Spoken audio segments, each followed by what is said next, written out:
Começamos a nossa 7ª e última aula do nosso curso de intercessão. Você que perdeu alguma aula aí no decorrer, né? Volta, tem lá no meu canal no YouTube, assista as aulas anteriores. Quem ainda não recebeu a apostila referente a cada aula, né? De repente entrou depois no grupo ou não entrou, manda para mim que a gente encaminha para vocês. Mas eu quero desde já dar os parabéns para você que está acompanhando esse curso, que está aprendendo e principalmente que está colocando em prática cada um desses ensinos. Irmãos, a nossa última aula foi uma aula que a gente tratou sobre a oração em sintonia com a vontade de Deus. Como é importante a gente conhecer a vontade de Deus e a gente orar exatamente em cima daquilo que Ele já quer fazer. Como que isso é algo que vem fortalecer a nossa fé, vem fazer com que a gente ore com muito mais certeza de que aquilo vai acontecer. E na aula de hoje, a gente vai tratar especificamente de um assunto que Deus quer fazer. E a gente precisa orar especificamente para que se cumpra. E eu quero ler o primeiro versículo para vocês. Aliás, antes do versículo, esqueci de algo importante. Toda aula nós temos no início uma pergunta para você responder no decorrer da aula. E no final, mais 4 perguntas, que é uma maneira de você se manter mais atento no decorrer da aula, uma didática nossa para que você preste atenção em tudo aquilo que vai ser ministrado. Então eu tenho uma pergunta valendo 2 pontos agora para esse início, que você não vai responder agora, mas no decorrer do que estiver sendo ministrado. A pergunta é a seguinte: segundo John Hyde, o que significava orar corretamente? Amém? Repetindo, segundo John Hyde, o que significava orar corretamente? Amém. Então, retomando o raciocínio, eu quero ler para vocês o versículo que se encontra na segunda carta de Pedro, capítulo 3, verso 9, que diz assim: não retarda o Senhor a sua promessa, como alguns a julgam demorada. Pelo contrário, Ele é longânimo para convosco, não querendo que nenhum pereça, senão que todos cheguem ao arrependimento. Amém. Esse texto, o apóstolo Pedro, ele está falando a respeito da volta de Jesus. E algumas pessoas achavam na época que ele ia voltar naqueles dias mesmo, e outros começaram a se decepcionar e questionar se realmente ele iria voltar. Esse tipo de raciocínio muitas pessoas têm até hoje. E Pedro, ele explica que 1000 anos para Deus é como um dia, e um dia como 1000 anos, e ele conclui dizendo isso: o Senhor não está atrasado na sua volta, como alguns julgam. Pelo contrário, Ele é longânimo. Ele não quer que as pessoas se percam, Ele quer que todos cheguem ao arrependimento. E esse texto, meus irmãos, é um texto chave para a gente conhecer o coração de Deus a respeito do arrependimento. Na teologia existe muito debate a respeito dessa questão da salvação, como se a soberania de Deus não interferisse como é que eu posso dizer? As pessoas pensam que o fato de Deus ser soberano, a vontade dos homens não tem muito significado. Então, tipo assim, quem vai ser salvo porque Deus vai fazer a parte dele e qualquer coisa desse tipo. Mas, meus irmãos, o que a Bíblia vai ensinando para a gente em muitas passagens é que a decisão das pessoas tem significado.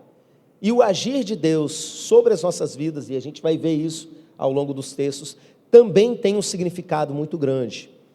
Deus quer que todos cheguem ao arrependimento. Todos vão ser salvos? Não, nem todos vão ser salvos. Mas a vontade de Deus é que nenhum se perca. Você entende isso? Se a gente entende que Deus quer que todos se percam, se a gente quer, vão orando aí, meus irmãos, que o sono hoje está aqui batendo, hein? Se a gente entende que Deus quer que todos sejam salvos, e se a gente está buscando orar de acordo com a vontade de Deus, a gente precisa juntar essas duas coisas. A gente precisa entender que nós precisamos orar especificamente pela salvação das pessoas. Em João 6:44, Jesus disse o seguinte: ninguém pode vir a mim se o Pai que me enviou não o trouxer, e eu o ressuscitarei no último dia. Entenda bem isso que Jesus está dizendo. Qualquer pessoa que se achega a Jesus, ela não fez isso por conta própria, ela não esbarrou em Jesus por acaso, ela não fez isso simplesmente pelo esforço de alguém, ou qualquer coisa desse tipo, mas foi o próprio Deus que conduziu essa pessoa para Jesus. Quando você vê uma pessoa entregando a sua vida para Jesus, entenda que naquele momento específico, há uma ação direta do próprio Pai sobre a vida dessa pessoa. Essa pessoa foi sendo conduzida de repente ao longo da sua vida, até aquele momento, onde o Espírito Santo leva ela a um real quebrantamento, e ela entrega a vida dela para Jesus. E se a gente entende que é o Pai que envia, que é a vontade dele salvar, a gente precisa, a partir disso, entender que nós podemos pedir ao Pai que faça isso especificamente com as pessoas que precisam ser salvas. E eu quero que você comece a pensar agora em pessoas que você conhece e que você sabe que, se partissem desse mundo hoje, não iriam para a presença de Deus. Pessoas que precisam urgentemente entregar suas vidas para Jesus. Somente o Pai é capaz de conduzi-las até Jesus. Existe um exemplo no livro de Atos que deixa muito claro para a gente como é que isso funciona.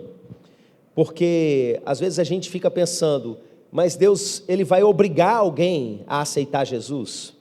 Irmãos, conhecendo Deus, como a Bíblia nos revela, eu entendo que ele não é aquele que vai obrigar o ser humano a qualquer coisa que seja. A gente vê, por exemplo, lá no início da história da criação, quando Caim matou o seu irmão Abel, Deus sabia que ele ia fazer aquilo, e ele, ao invés de virar e impedir ele que fizesse esse assassinato, ele vira para Caim e fala assim: Caim, o pecado jaz à porta, o teu desejo será contra ti, e a ti cumpre dominá-lo. Ele vira para Caim e fala que ele precisa controlar o seu próprio desejo, mas ele não obriga Caim a fazer qualquer coisa, como ele não impede você de fazer as coisas que você faz ou deixa de fazer, não é? Então a gente precisa entender que existe um agir, embora Deus não obrigue as pessoas a isso. No livro de Atos a gente encontra o exemplo da conversão de Lídia. O apóstolo Paulo, ele está indo para um local de oração, na beira do rio, e ali ele encontra um grupo de pessoas, e Lucas descreve assim a conversão de Lídia. E Deus abriu o coração de Lídia para entender todas as coisas que Paulo falava. Então, quando vocês estiverem orando pelo pregador, ou quando vocês estiverem pregando e orando pelo agir de Deus, uma das coisas que você pode pedir que Deus faça é que Ele abra o coração para que a pessoa entenda. Eu falei para vocês agora há pouco, antes da nossa aula começar, a respeito da morte do nosso querido irmão Miguel, que estava bem com a gente aqui no nosso último culto, e de repente passou mal, foi para o hospital, e veio essa informação para a gente agora pela manhã da sua morte. E quando eu estava chegando aqui no carro, na igreja, o meu irmão, ele falou algo para a gente no carro, se lembrando do dia exato que o irmão Miguel aceitou Jesus. Isso tem tudo a ver com o que a gente está falando agora. Porque o irmão Miguel, ele frequentava a nossa igreja há muito tempo, sem aceitar Jesus. A esposa dele já tinha aceitado Jesus, eles já tinham, se não me engano, se casado nesse tempo, e ele aparentemente não tinha qualquer impedimento para isso, mas todo momento de apelo. A mulher dele ali desesperada, orando para que ele aceitasse Jesus. A gente chegava perto dele, às vezes, e falava: meu irmão quer aceitar Jesus? Ele olhava para a gente assim, com aquele olhinho torto dele: hoje não, hoje não. A ponto, meus irmãos, da gente ficar se perguntando: será que esse cara entendeu mesmo? Alguém virou para mim e falou assim: eu acho que é demônio.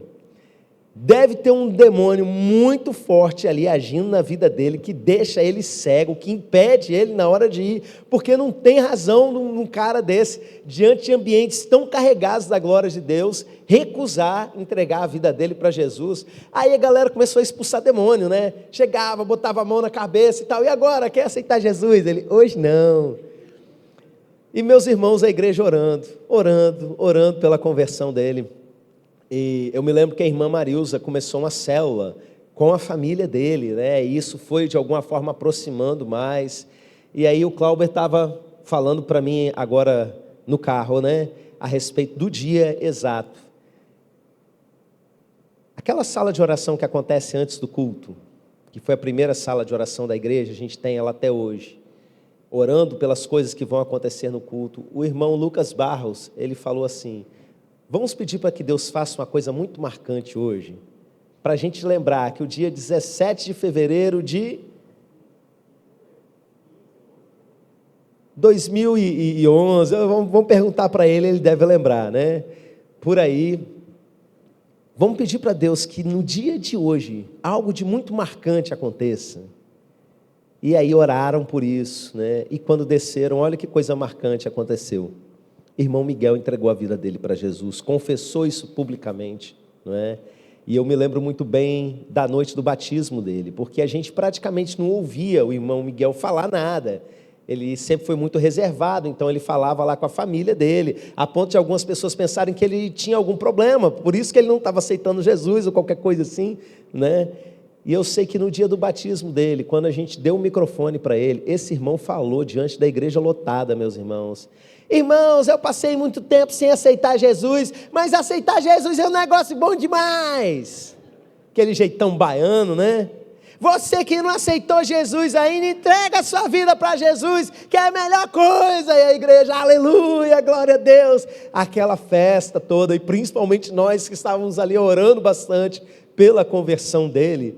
Irmãos, por causa da nossa oração, eu creio, Deus abriu o entendimento do irmão Miguel para finalmente compreender a mensagem de salvação, e ele entregou a vida dele para Jesus. Eu acredito que Deus já vinha fazendo isso desde sempre, usou a vida da irmã Marilza, usou os irmãos no culto, até aqueles que estavam lá repreendendo o demônio, né? Vai ver que tinha mesmo, mas não era só isso, nunca é só isso, não é? E aí, meus irmãos, nós conseguimos essa vitória. E a Bíblia mostra para a gente a respeito desse poder da oração para transformar vidas. Existe um texto muito rico sobre a oração, que a gente já passou nele, se não me engano, umas 2 vezes ao longo desse curso, e que eu quero voltar nele nesse momento, que está lá em Tiago 5, de 13 a 20, que diz assim: está alguém entre vós sofrendo, faça oração. Está alguém alegre, cante louvores. Está alguém entre vós doente, chame os presbíteros da igreja, e estes façam oração sobre ele, ungindo-o com óleo em nome do Senhor. E a oração da fé salvará o enfermo, e o Senhor o levantará, e se houver cometido pecados, ser-lhe-ão perdoados. Confessai, pois, os vossos pecados uns aos outros, e orai uns pelos outros para serdes curados. Muito pode por sua eficácia a súplica do justo. Elias era homem semelhante a nós, e sujeito aos mesmos sentimentos, e orou com instância para que não chovesse sobre a terra, e por 3 anos e 6 meses não choveu.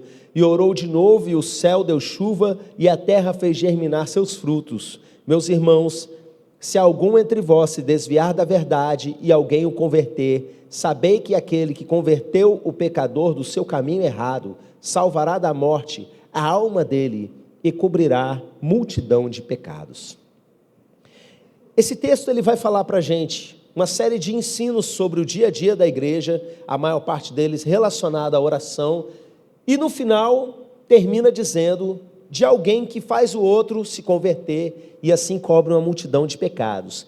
Na minha leitura desse texto, meus irmãos, eu entendo que essa última fala está completamente relacionada a tudo isso que acabou de dizer, e que toda essa questão da oração de poder, ensinando a respeito de Elias, que teve uma oração tão forte que fez com que por 3 anos e meio não chovesse. Era uma preparação para falar sobre as situações difíceis em que a gente quer que uma pessoa se converta. E por que eu penso isso, meus irmãos, e que isso não é a parte, um outro assunto que mudou, né? Na verdade, isso aqui já são os últimos versículos do livro de Tiago.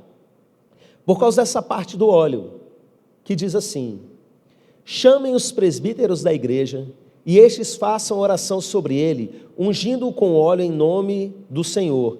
E a oração da fé salvará o enfermo, e o Senhor o levantará. E se houver cometidos pecados, ser-lhe-ão perdoados.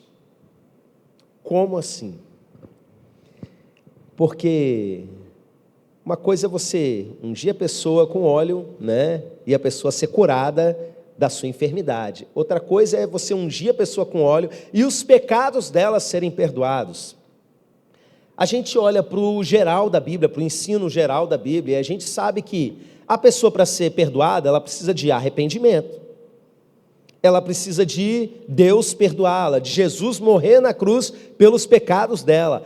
Agora, ungir com óleo vai fazer a pessoa ser perdoada? Num primeiro momento, isso parece algo muito esquisito, não é? Mas se a gente entende que não é o óleo, como o próprio texto está dizendo, mas é a oração da fé que está em ação, juntando com o ensino geral da Bíblia, o que nós compreendemos é que quando você ora por alguém, essa pessoa pode chegar ao quebrantamento e ela se arrepender dos seus pecados. É esse o sentido todo que eu vejo desse texto. Olha, a oração cura o enfermo, mas ela é tão poderosa que é capaz de fazer com que o céu pare, e não é porque Elias era um super crente, ele era homem sujeito às mesmas paixões, e aí por fim vai lá e conclui, falando a respeito de alguém que você leva ela a se converter, faz com que ela se arrependa do seu caminho de erro. Então, meus irmãos, entenda que você, mesmo um simples cristão, sujeito às mesmas tentações, paixões que Elias tinha, você pode orar e uma pessoa chegar a esse nível de quebrantamento. Agora talvez você entenda certas mães, certas avós que pegam óleo, vai lá na cama da pessoa e unge, do filho que está desviado. Eu conheci uma senhora que, um amigo meu, quando ia sair de casa, ele ia botar o pé na sandália, a sandália estava toda lambuzada de óleo, porque ela querendo que ele se arrependesse, né? Ungia até onde ele ia botar os pés, para onde ele andasse. Irmãos, tem base, e não é por causa do óleo, é por causa da oração. E outro texto importante para a gente entender isso, está lá em 1 João 5,16, que fala assim: se alguém vir a seu irmão cometer pecado não para a morte, pedirá, e Deus lhe dará vida aos que não pecaram para a morte. Há pecado para a morte, e por esse não digo que roguem. Então vamos lá. Esse é um texto que eu tenho usado em determinada ministração lá no nosso retiro, mas eu não explicito bem, porque não dá tempo pela correria, essa questão de pecado para a morte. Mas rapidamente aqui eu quero clarear, porque sempre que a gente lê, as pessoas têm uma baita de interrogação em cima da cabeça. João está falando que para algumas pessoas não adianta você orar, não é para orar por eles, porque eles já pecaram para a morte. Há pecado que é para a morte, e essas pessoas não têm mais jeito. O que é isso? Do que ele está falando? Irmãos, existem outros textos no Novo Testamento que vão clarear para a gente a situação de algumas pessoas que é exatamente essa: não tem jeito. Jesus falou a respeito disso, nós lemos a respeito disso na carta aos Hebreus. E que situação é essa? Jesus falou a respeito de um pecado que não existe perdão para ele, que ele chamou de blasfêmia contra o Espírito Santo. O que seria essa blasfêmia contra o Espírito Santo? As pessoas normalmente associam a pessoa falar alguma coisa mal, né? Algumas traduções, inclusive, vão trazer para a gente falar mal, né? Do Espírito Santo. E por isso muitos entram numa neura louca. Meu Deus, e sim, se sem querer eu falar alguma coisa, entra na área de pensamento intrusivo. E ao longo do ministério eu encontrei algumas pessoas com crises terríveis com relação a isso. Pronto, falei contra o Espírito Santo, perdi a salvação, não tem mais jeito.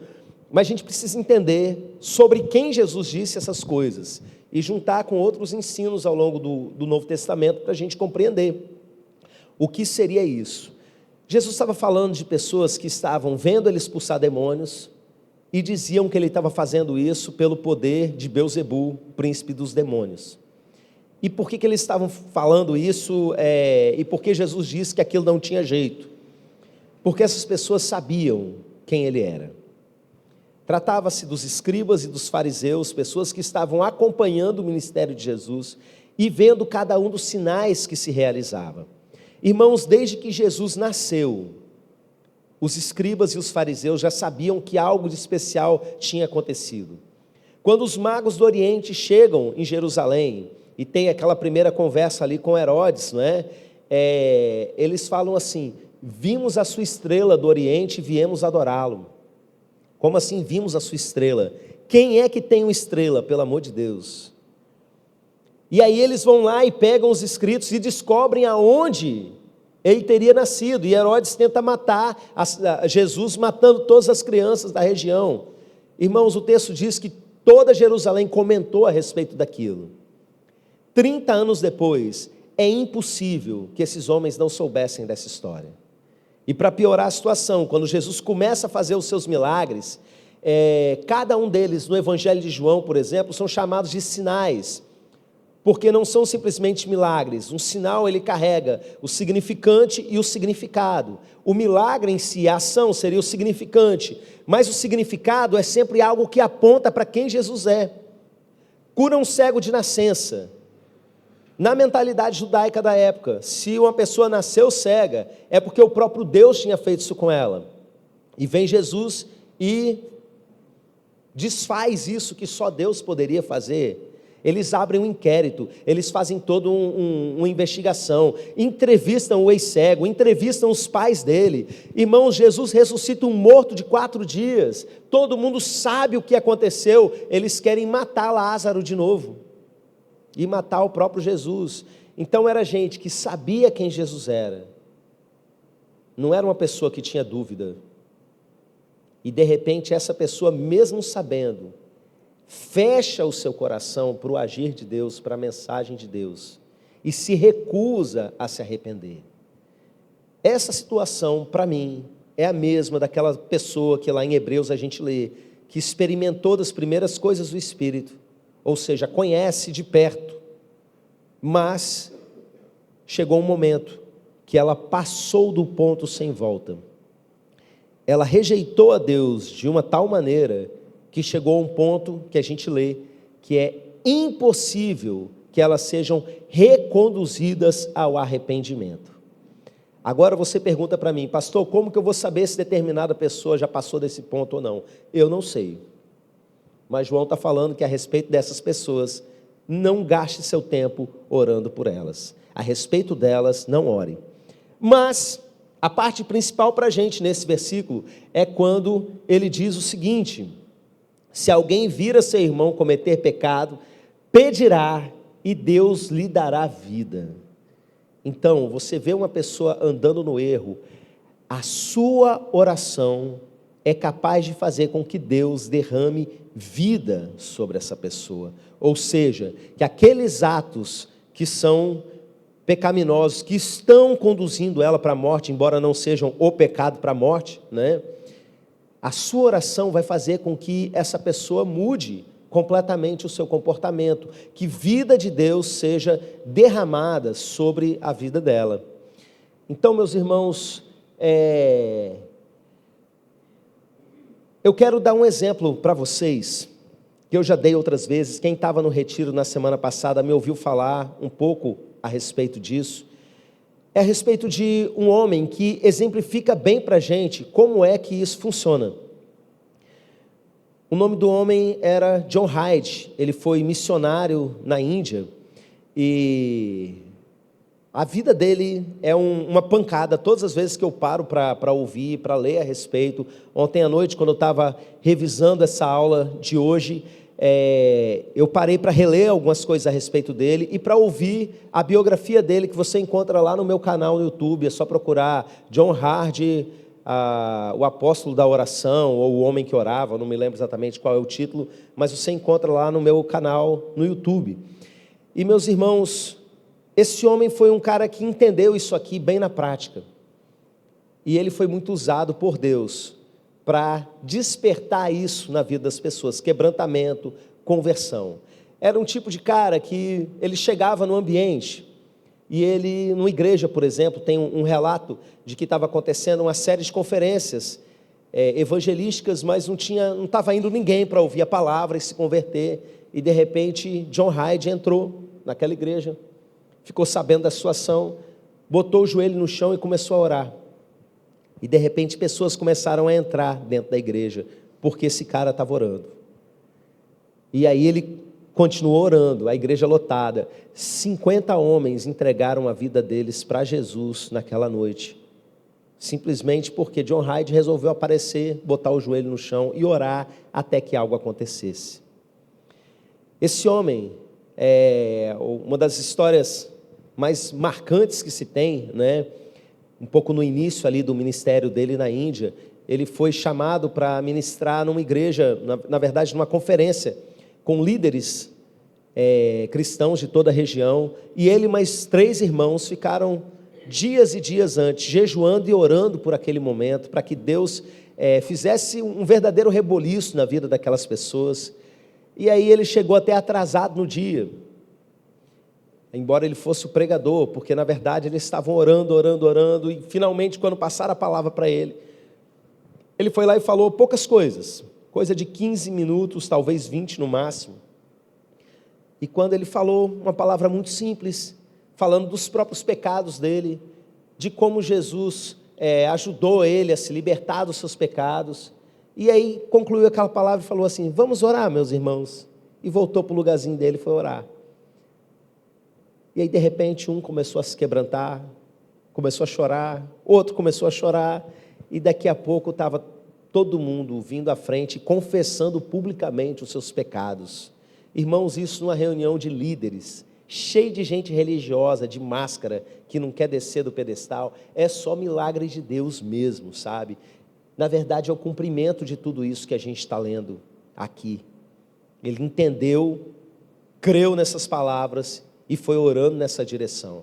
Aí no ano seguinte chamaram ele de novo para poder ministrar a palavra, e arrumaram lá uma sala de oração, e ele ficou nessa sala o tempo todo, orando, deu a hora dele vir pregar, chamaram ele, quando foram ver ele tinha voltado para o lugar, né? E ele pediu para os irmãos orarem por ele: olha, orem por mim, para que isso que eu vou fazer, eu faça com mais alegria, porque para mim está sendo penoso, e eu não quero que seja assim. Voltou, orou mais, e quando ele chegou para ministrar a palavra, deixa eu ver se eu anotei aqui, a frase, a pregação dele, na verdade foram 3 palavras. Ele chegou diante deles e falou assim: ó Pai Celestial, e ele falou isso no idioma que se usava lá na região. A descrição das pessoas que estavam lá é como se um oceano tivesse invadido o local. Só 3 palavras o homem falou. Foi um quebrantamento generalizado, uma choradeira, que ninguém precisou pregar mais nada, ninguém precisou fazer mais nada, diante de tanta presença e poder de Deus que invadiu ali aquele local. John Hyde, ele tinha uma vida muito sedenta por Deus. Ele começou a ter visão do Cordeiro de Deus. Olha que coisa curiosa, quem estava aí no retiro, se lembra aí daquela ministração do sábado à noite. Ele também começou a ter uma visão do Cordeiro de Deus, ressurreto no trono, na presença de Deus, olhando para ele. E meus irmãos, ele entendia do papel de intercessão do próprio Jesus e falava: ele existe para interceder por nós o tempo todo. A intercessão dele em nosso favor é como a própria respiração do Cordeiro. E ele teve uma ideia muito louca mesmo. Ele resolveu orar até que Deus o ajudasse a converter uma pessoa para Jesus por dia. E ele insistiu em oração, insistiu, e ele não queria qualquer pessoa, sabe? Tem umas técnicas de evangelismo, tipo evangelismo explosivo, evangelismo não sei o que a pessoa vai de casa em casa ou para a pessoa na rua, vai lá e pressiona ela a dizer que sim, né? Ensina lá 4 verdades espirituais, tal, você quer aceitar Jesus? Quero. A pessoa muitas vezes não tem noção do tamanho daquilo, do significado, não é? E nunca mais você vê a pessoa, e a grande parte dessas pessoas, na verdade, não aceitaram Jesus de verdade. Eu já vi muito esse tipo de coisa acontecer. John Hyde falava assim: eu quero gente disposta a seguir Jesus de verdade, a se batizar, a afirmar mesmo na presença de Deus. E ele foi orando, meus irmãos, até que ele conseguiu. Todos os dias, esse homem ganhava pelo menos uma pessoa para Jesus. Até que chegou o momento que ele virou para Deus e falou assim: por que uma só? Agora eu quero 2 pessoas. Quando esse homem morreu, ele já estava ganhando por dia 4 pessoas para Jesus. Lendo a biografia dele, você percebe que ele cometeu erros no sentido de não cuidar do corpo como deveria. Essa loucura toda de muito jejum e tal abalou muito a saúde dele. Ele tinha muitas dores de cabeça e a saúde dele foi ficando muito debilitada, a ponto de quando ele morreu, o coração dele tinha mudado de lado do peito, de tão bagunçado que estava o organismo dele, meus irmãos. Mas uma coisa é inegável: ele ensinou muito para a gente sobre oração e sobre como colocar em prática isso que a Bíblia ensina. E tem uma frase dele, quando ele tinha ganhado 1000 indianos para Cristo, e que um verdadeiro avivamento estava acontecendo ali, ele disse o seguinte: orar corretamente significa continuar orando até que Deus responda. Amém? Deus concedendo vida àqueles que estão no pecado. É isso que o último texto bíblico que nós lemos diz, não é? E o que é isso, gente? Deus conceder vida em um local que não tem vida.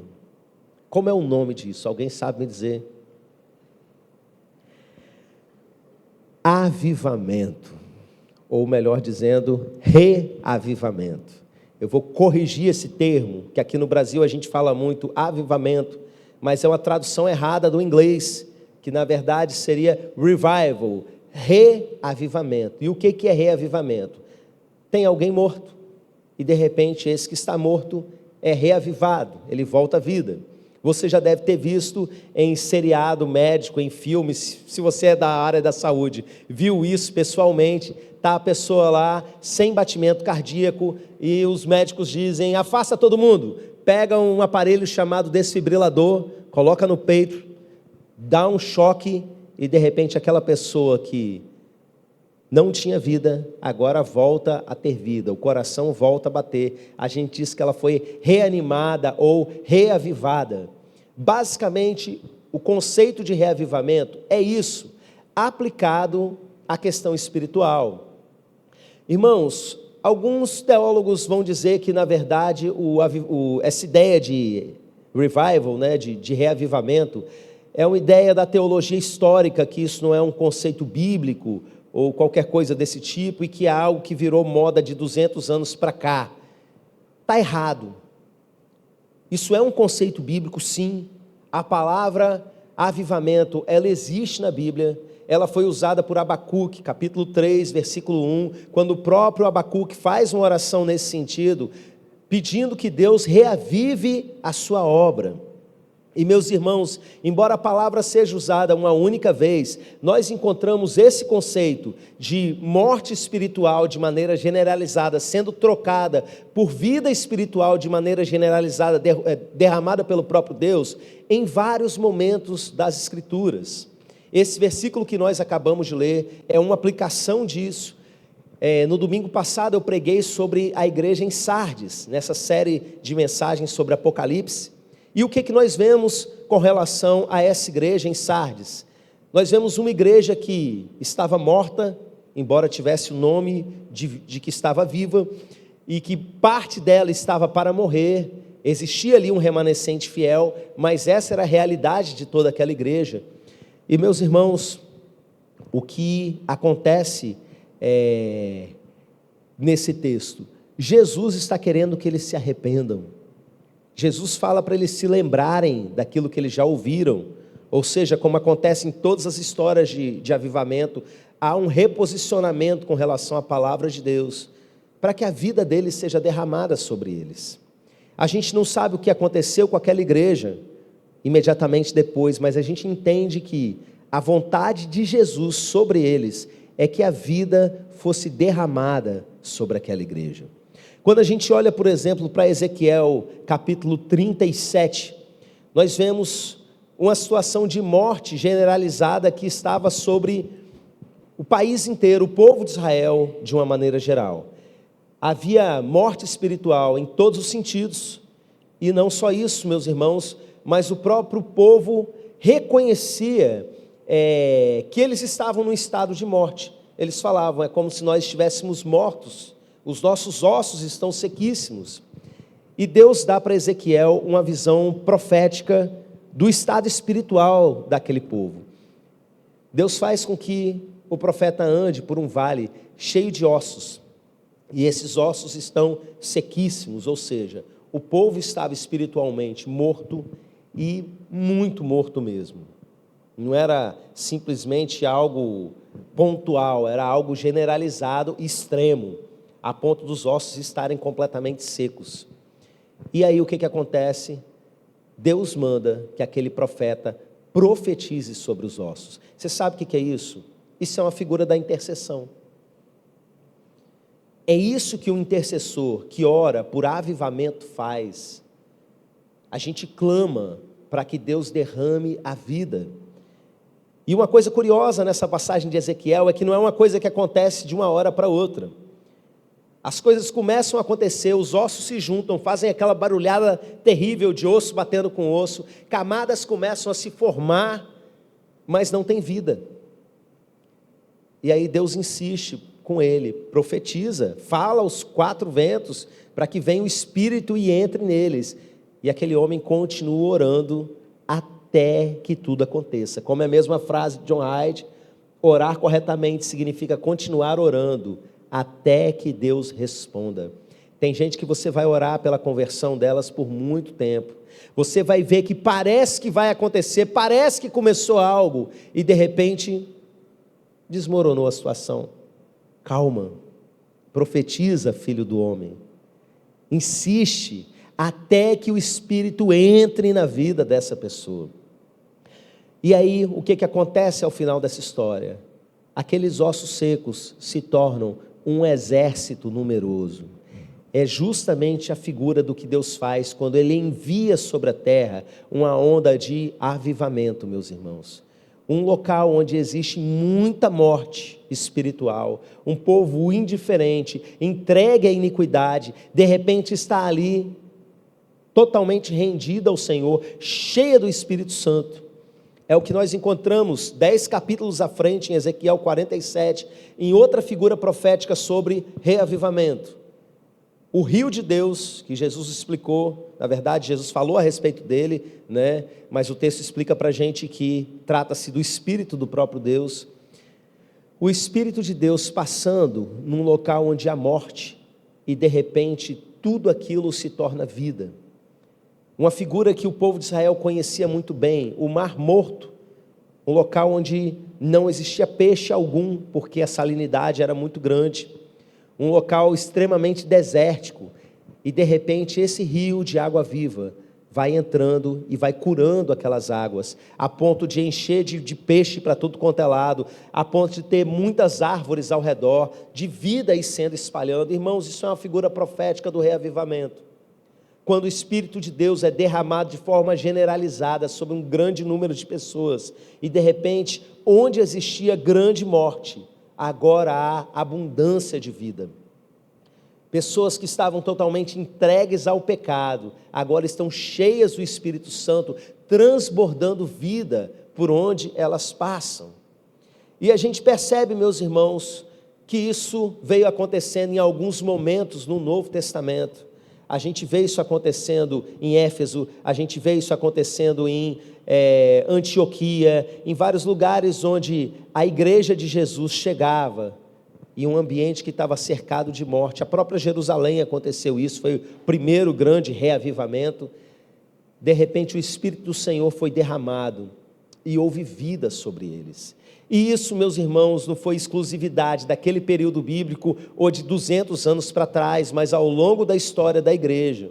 Aliás, antes disso, no próprio Antigo Testamento, nós vemos Deus derramando vida e transformando, a sociedade em vários momentos pontuais. No tempo de Josias a gente vê esse exemplo, no tempo de Esdras e Neemias a gente vê exemplo. Para mim são todos momentos de reavivamento do povo de Deus. E a gente vai vendo isso ao longo da história da igreja. Mas um padrão, meus irmãos, que nós encontramos sempre há um Ezequiel orando. Sempre há um John Hard orando intensamente para que isso aconteça. Irmãos, grandes avivalistas do passado, eles se inspiraram em outros avivamentos. Eles pararam para meditar no que Deus fez anteriormente. Desde a oração de Abacuque foi assim. Alguém olhou para trás e pensou: olha, isso já aconteceu no passado, Deus faz de novo. Quando alguém ama a ideia de avivamento, ela não aceita a realidade como ela está. Depois que você conhece que Deus é capaz de fazer certas obras, derramar da sua presença de forma tão poderosa, o seu olho brilha quando fala de reavivamento. A sua oração passa a ser como a oração de Abacuque, sonhando com avivamento, meus irmãos. Eu olho, por exemplo, para o avivamento ali, que aconteceu com Jonathan Edwards, na Nova Inglaterra. Irmãos, é impressionante o agir de Deus, porque um homem que relata-se sobre ele que ele não era um grande pregador, na verdade, ele escrevia o sermão dele e lia diante da congregação. E não só isso, ele ainda tapava o rosto, para ninguém ver a cara dele, porque o homem ainda era tímido. E ele pregava dessa maneira.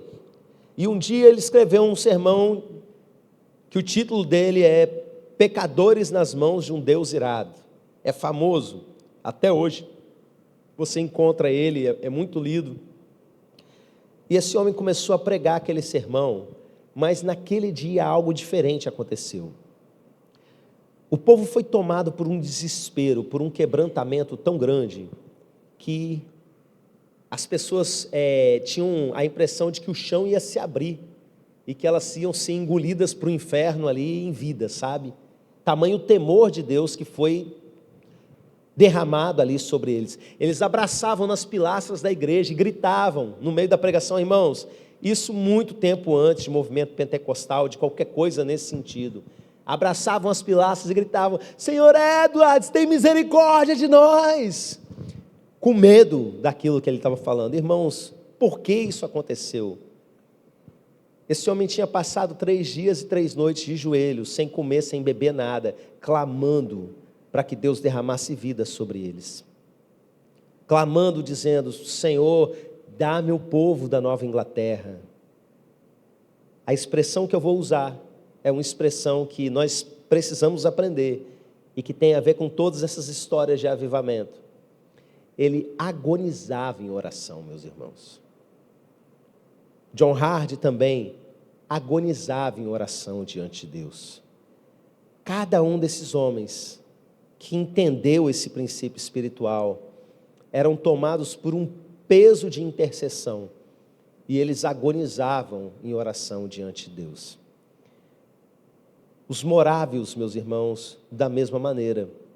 Conde Zinzendorf, um dos grandes exemplos de oração, é o cara que estava por trás desse movimento de oração, que foi um movimento que deu origem a esse conceito moderno nosso de sala de oração 24/7, com gente orando 24 horas por dia, dia e noite. Um culto que demorou mais de 100 anos para acabar, se não me engano foram 130 anos, que a sala de oração dos morávios continuou sem falhar um único dia, com gente orando dia e noite. A oração não só atrai o avivamento, ou seja, atrai a presença de Deus, porque avivamento é Deus vindo, trazendo a sua vida, como ela também gera oração no meio do povo, não é? Um dos grandes exemplos de quebrantamento que eu gosto sempre de contar, não é? Os irmãos aqui da nossa igreja já me ouviram contar várias vezes, mas como esse curso vai ficar gravado e é para outras pessoas também, tanto no futuro quanto de outras igrejas aproveitarem isso, é o avivamento das Ilhas Hébridas. Começou com um grupinho de senhoras orando nos celeiros no meio da madrugada. Eu fico imaginando, pelo menos aqui na nossa cultura do Brasil, né, as irmãzinhas do coque, noite adentro orando, e aquele grupo crescendo, e mais gente orando. Por quê? Porque havia morte naquele ambiente. Quando você olhar ao redor e ver um monte de gente perdida, entregue à iniquidade, falando contra Deus, se entregando ao ateísmo, olha, não é o fim do mundo, porque Deus é aquele que reaviva os mortos. Se há um remanescente fiel para orar por eles, se há um povo que se coloca na brecha, clamando por avivamento, meus irmãos, esse é o cenário perfeito para o avivamento acontecer. A morte, mas a possibilidade de vida. E aquele grupinho foi crescendo, de tal maneira que quem passasse ao redor desses celeiros, ouvia a noite inteira um burburinho acontecendo. Até que numa certa madrugada, bateram na porta da casa do pastor, o pastor abriu, era a polícia. E aí, ele perguntou, o que está acontecendo? E os 2 policiais falaram para ele, a gente quer que o senhor explique para a gente o que está acontecendo, que a gente não está entendendo mais nada. Nos acompanha agora até a delegacia. E eles foram andando, os 3, rua fora. E aí, meus irmãos, no meio do caminho, ele ia vendo mulheres e crianças pela rua fora, de pijama, chorando desesperadamente. Quando eles chegaram perto da delegacia, uma multidão ao redor da delegacia, de tal maneira que era até difícil se aproximar. E quando eles chegaram perto, a multidão vinha nos policiais, me prenda, por favor, me prenda, querendo ser algemado, eu sou culpado. Aí os policiais viraram para o pastor, está vendo? Explica para a gente um negócio desse. Irmãos, eu fico imaginando a cena. E o pastor, pelo Espírito Santo, entendeu o que estava acontecendo. Deus tinha trazido um grande quebrantamento, uma consciência de pecado, um arrependimento sobre aquele povo. Ele pediu uma escada para poder ficar mais alto, subiu, e lá de cima ele fez aquela pregação básica para a pessoa aceitar Jesus. Arrependa-se e creia no Evangelho. E uma multidão se converteu, começou ali um avivamento que se espalhou para outras cidades, meus irmãos. Mas tudo começou como? Um grupinho na madrugada, agonizando em oração. Existe uma frase sobre avivamento, de Wesley Duewell, no livro Fogo do Reavivamento, que ele diz assim: a presença e o poder de Deus operam de forma tão poderosa e intensa durante o avivamento, que ele realiza mais em horas ou dias do que em anos de ministério fiel, onde não há avivamento. Você sabe o que é isso? Uma igreja está ali 100 anos numa determinada localidade, fazendo um ministério fiel, sério, ganhando pessoas para Jesus, restaurando famílias, orando pelos enfermos, pregando o Evangelho para que as pessoas se convertam. E de repente, em horas de avivamento, acontece mais do que em 100 anos, que essa igreja fiel, batalhadora, conseguiu fazer. Irmãos, eu percebo um gostinho disso em cultos onde a presença de Deus está mais forte. Tem casal, por exemplo, que a gente conversa, orienta, explica, faz aconselhamento, manda para curso, e nada deles se acertarem. Um culto com a presença de Deus maior, os 2 se quebrantam e resolvem um voltar para o outro. É a presença dele realmente que vai fazer toda a diferença. A gente precisa viver perseverante sem o avivamento. Mas, meus irmãos, depois que você entende que Deus quer derramar a vida dele, que é algo da vontade dele, a gente precisa aprender esse princípio de agonizar em oração por almas. Essa semana eu comecei a ouvir uma canção, eu estava dirigindo daqui lá para Laranjeiras, e a canção da Tamires Garcia, que ela canta: onde os fracos não têm vez, eu entro em aliança. E ela fala: se Deus só precisa de um disposto, eu me disponho, arrependido em favor de toda a nação, sabe?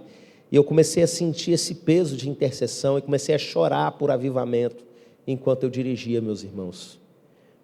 Porque para nós que vivemos a realidade do dia a dia da igreja, às vezes parece que a gente está dando murro em ponta de faca, de você ensinar a mesma coisa e a pessoa parece que entra por um ouvido e sai por outro, e você faz ações e ações para tentar ganhar alguém, como Paulo falou, né? Fiz de tudo para ver se ganho pelo menos alguns, mas quando ele vem, o que dizer, o que fazer? Cultos que não acabam mais. Às vezes eu fico pensando, será que eu quero mesmo? Vai me dar tanto trabalho? Mas aí eu penso, não, muito trabalho eu já estou tendo agora. Eu quero chegar e falar 3 palavras e o povo se converter. Falar, ó Pai Celeste, no domingo à noite, né? E o povo, desabar. Irmãos, eu sonho com avivamento. E nós precisamos, como igreja, concordar junto por avivamento. As nossas orações de início de culto precisam clamar por avivamento, e a igreja precisa saber do que nós estamos falando, para que a gente viva essa oração constante por avivamento.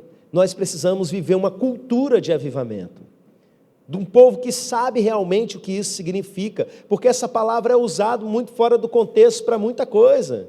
Irmãos, um monte de igreja que eu vou pregar por aí, o ministrante vira e fala: a paz do Senhor, geração do avivamento, igreja do avivamento, e está falando aquilo no automático, não sabe nem o que significa mais, e o povo muito menos. É só uma maneira de dizer. Eles pensam que avivamento, muitas vezes, né? Há exceções, mas eles pensam que avivamento é uma igreja animada, e é muito mais do que isso, meus irmãos.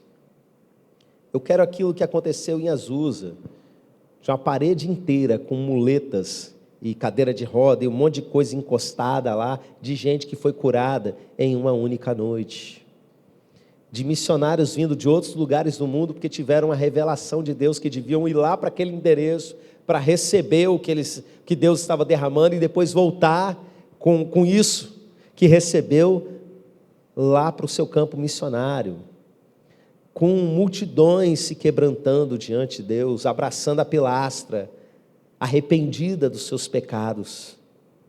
E para isso, meus irmãos, nós precisamos ser aqueles que agonizam em oração. Todo o nosso curso de intercessão culmina justamente nesse ponto, sabe? De gente que sabe orar, de gente que insiste diante de Deus até que algo aconteça. E o que nós queremos? Irmãos, nós não queremos simplesmente orar para que as bênçãos aconteçam. O que adianta eu orar pela restauração de um casamento de uma pessoa, por um emprego de uma pessoa, e no final das contas essa pessoa é para o inferno? Teve um casamento legal, bom, de paz a vida toda, e no final foi para o inferno. Trabalhou no emprego bom, ganhou bem, teve uma vida com dignidade, mas no final foi para o inferno. O que importa para a gente, mais do que orar e governar sobre o clima, é orar para que as pessoas entendam a mensagem e quebrantem o seu coração.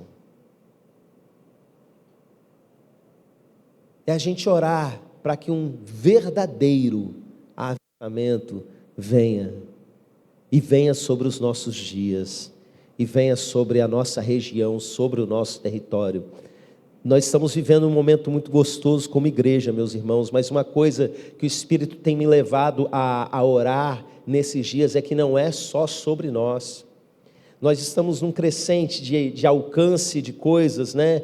de mover, das pessoas sendo levadas em várias direções, e a gente vai continuar com isso, mas, meus irmãos, isso precisa ser generalizado por todo o nosso território. Todas as igrejas precisam viver isso em unidade, e isso vai acontecer como? Com um grupo de pessoas que concordam em oração, aquilo que a gente estudou ao longo do curso, que creem que realmente Deus faz isso, porque conhecem a palavra, como nós temos aprendido em cada um desses versículos. E por último, que agonizam em oração até que algo aconteça. Vamos nos colocar de pé e vamos orar. Eu quero finalizar contando para vocês uma história. Eu vivi isso no ano passado. Eu estava indo ministrar numa igreja lá em Vitória, igreja do pastor Cosme, e ele me pediu para ministrar sobre cultura de avivamento. Nem gosto, né? E aí, eu ia ministrar sobre aquele texto do Vale de Ossos Secos, um dos textos que eu usei aqui nesse momento. E meus irmãos, enquanto eu orava a respeito daquele texto, Deus falou algo ao meu coração. Ele falou assim: o vídeo. Aí eu parei e me lembrei do vídeo. Que vídeo? Alguém tinha me mandado pelo Instagram um vídeo que eu nem abri, porque eu reconheci e já tinha visto aquele vídeo, porque ele rodou muito. Mas na hora que eu estava orando sobre o texto de Ezequiel 37, Deus me falou o vídeo. Aí eu fui lá, peguei meu celular, abri a mensagem que ele tinha me mandado e assisti de novo o vídeo. E o vídeo que muitos de vocês assistiram no ano passado era o vídeo que a câmera de segurança do quintal de uma casa mostra uma piscina e de repente vem um garotinho, acho que de uns 4 anos, e ele cai dentro da piscina e ninguém vê. E ele fica no fundo da piscina por 11 minutos, até que o pai chega naquele grande desespero, pula dentro da piscina: Heitor, Heitor! Pega aquele corpinho sem vida, coloca do lado, e a gente ouve os gritos dele, o desespero: ele está morto, ele está morto. E ele começa ali a tentar reanimar, reavivar aquele menino. A mãe chega no desespero, pega o celular e começa a ligar para o socorro. E uma cena chama atenção, e essa cena fez com que isso virasse até reportagem na TV aberta. O irmão, já adolescente, estende os braços na direção daquela criança e fica orando, e não para. Os bombeiros chegam, prestam socorro, levam o menino, mas a situação é muito terrível, porque pelo tempo que ele passou debaixo d'água, mesmo que ele sobreviva, a possibilidade dele ficar sem sequela nenhuma é mínima, porque ficou muito tempo sem oxigênio no cérebro. E aí, meus irmãos, os bombeiros levam, e quando os bombeiros vão embora, a câmera continua mostrando aquele irmão. Ele vai lá e se ajoelha, e é engraçado que está na brita, sabe? Ele não está nem aí, ele ajoelha na brita mesmo, e ele continua com os braços estendidos, orando, orando, orando. E a resposta vem, meus irmãos. Aquele menino não só ele sobrevive, como ele fica sem sequela alguma. Depois ele faz até um outro vídeo falando a respeito disso, agradecendo e tal, e não sei o que. Você vê que o menino está 100%. Irmãos, esse acontecimento, ele já é arrepiante por si só. Mas Deus virou para mim, no momento que eu terminei de ver aquele vídeo, ele falou assim: essa é a figura do avivamento. Existe alguém que está morto, existe desespero ao redor, existe gente tentando reanimar o outro na sua própria força, mas existe um irmão que está vivo, e o que está vivo, ele está clamando pelo que está morto, e ele vai fazer isso até que a vida seja derramada. Os ossos se juntaram, o corpo se formou, mas não havia ainda o Espírito. Então Deus disse: profetiza, filho do homem, dize aos 4 ventos que venha o Espírito e entre. Você que é o remanescente fiel, você precisa entender, você é o irmão que está vivo. Você precisa ajoelhar, levantar suas mãos e clamar até que a vida de Deus seja derramada sobre esses que estão mortos. Isso é reavivamento.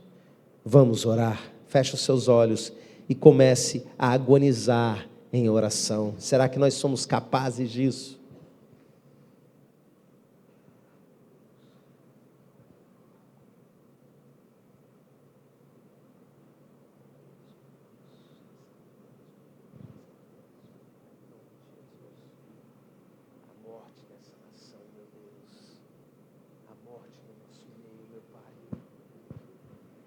Misericórdia, meu Deus. Nós estamos reunidos como igreja, meu Pai, para clamar nesse momento, meu Deus. Assim, meu Pai, como aquele irmão estava orando, nós oramos por pessoas. Meu irmão, eu quero que você se lembre de pessoas especificamente nesse momento. Eu quero que você pense agora em pessoas que estão perdidas, longe da presença de Deus, e que você comece a mencionar o nome delas diante do Senhor. Pai, existe morte, existe iniquidade em toda a região, em todo lugar onde nós olhamos, meu Deus. Até mesmo dentro da nossa igreja, pessoas fraquejando, pessoas se entregando ao pecado, há divórcios acontecendo, meu Pai, há adultérios acontecendo, meu Deus, há pessoas vivendo entregues à mentira, entregues a tanta coisa ruim, à mágoa, ao ressentimento, à falta de perdão, ao orgulho, caminhando para a morte, meu Deus. Nós clamamos por todos eles, meu Pai, clamamos por cada um deles, clamamos por aqueles que têm se afastado da igreja, clamamos por aqueles que ainda não conhecem o Senhor, clamamos por aqueles que têm caminhado sem fé nessa terra, entregues ao ateísmo, meu Deus. Em nome de Jesus, meu Pai, move cada um deles, meu Deus, assim como o Senhor fez com Lídia, meu Pai, que o coração deles se abra, que o entendimento deles se abra, meu Pai, em nome de Jesus, para que eles compreendam a mensagem do Evangelho, entreguem a vida para o Senhor, e grandes coisas venham a acontecer. Nós oramos pelos filhos, nós oramos pelos irmãos, pelos familiares, pelos pais, nós oramos, meu Deus, por conversão nas nossas famílias, no meio dos nossos parentes, nós oramos pelos colegas de escola, de faculdade, os colegas de trabalho, as pessoas da vizinhança, nós oramos pelo culto, o próximo culto que vai acontecer ainda hoje, meu Pai, que haja transformação de vidas, que esse ambiente seja tomado, meu Deus, pela Tua glória, pelo Teu poder, pela Tua presença, meu Pai. Nós oramos por um reavivamento, meu Deus, por um derramar da Tua presença sem precedentes sobre esse ambiente, meu Pai, sobre essa cidade, meu Deus, sobre essa nação. Nós clamamos, meu Deus, e concordamos em oração por um grande avivamento, por um grande reavivamento vindo sobre nós, meu Pai, em nome de Jesus. Amém, amém. Glória a Deus, meus irmãos, podem se assentar e vamos às últimas perguntas.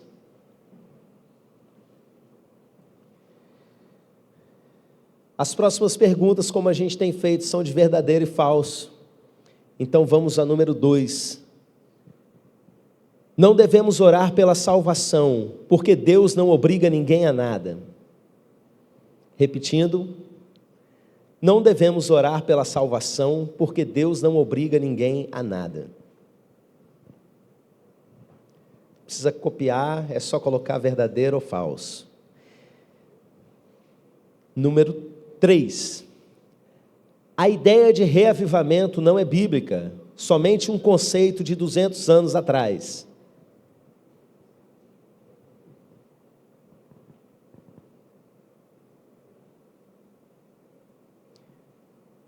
Número 4,